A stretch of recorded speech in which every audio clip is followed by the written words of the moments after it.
Oke guys, sebelum lanjut ke video, kita jangan lupa untuk mematuhi protokol kesehatan dengan cara mencuci tangan dan memakai masker. Let's go. Assalamualaikum warahmatullahi wabarakatuh. Nama saya Bintang Megananda dari Fakultas FKSB, jurusan Ilmu Komunikasi. Di sini saya ingin membahas sedikit mengenai materi pendidikan agama Islam dari bab 1 sampai bab 5. Yang pertama, critical thinking. Critical thinking itu sendiri adalah proses berpikir yang aktif dan terampil dalam menyusun pemahaman tauhid, memahami sifat-sifat Allah yang telah dicontohkan oleh nabinya, kemudian digunakan untuk melakukan analisis diri, kemudian menyusun kembali apa yang akan diperbuat atau evaluasi diri.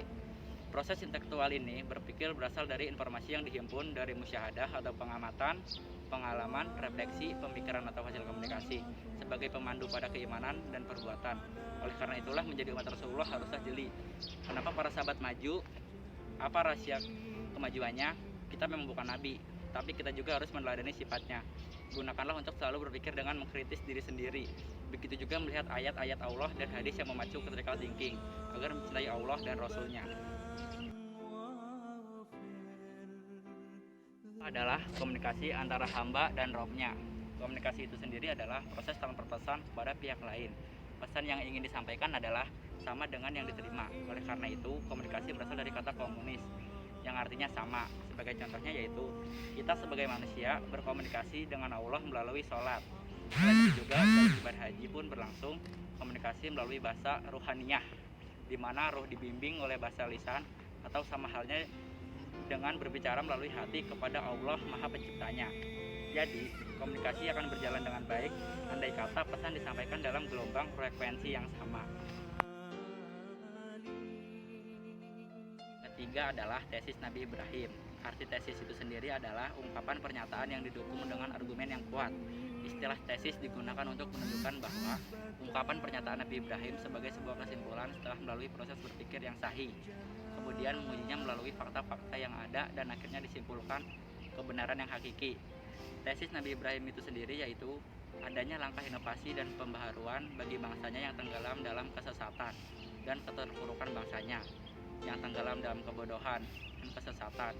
Hikmah yang dapat kita ambil di dalamnya yaitu pemahaman yang sejalan dengan Nabi Muhammad SAW, yang dimana akal bisa berpikir melalui musyahadah kepada alam raya.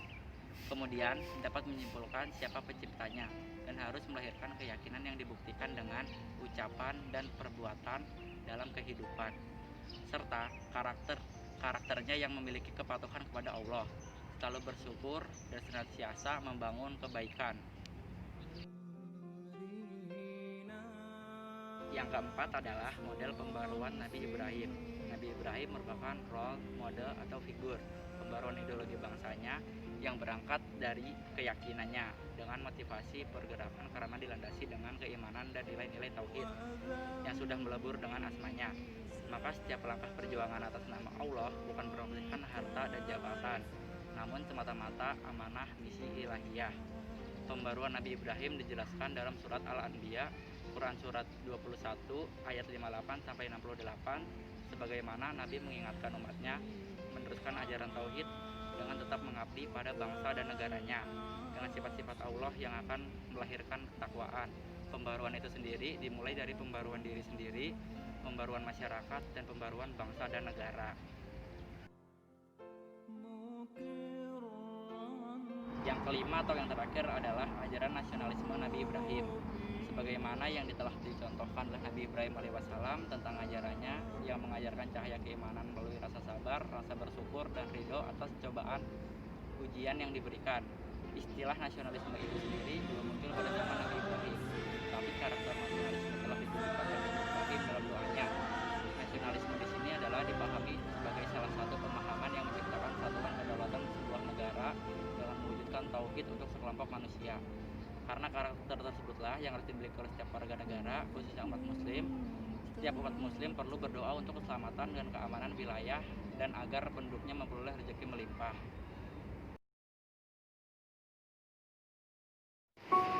Jadi kita sebagai manusia harus mencintai diri sendiri, mengenali diri sendiri, dan selalu mendekatkan diri pada Sang Maha Pencipta. Karena pada dasarnya manusia itu diciptakan untuk selalu bersyukur serta mencintai Allah dan Rasul. Mungkin hanya itu yang dapat saya sampaikan, kurang lebihnya mohon dimaafkan. Wabillahi taufiq wal hidayah. Wassalamualaikum warahmatullahi wabarakatuh.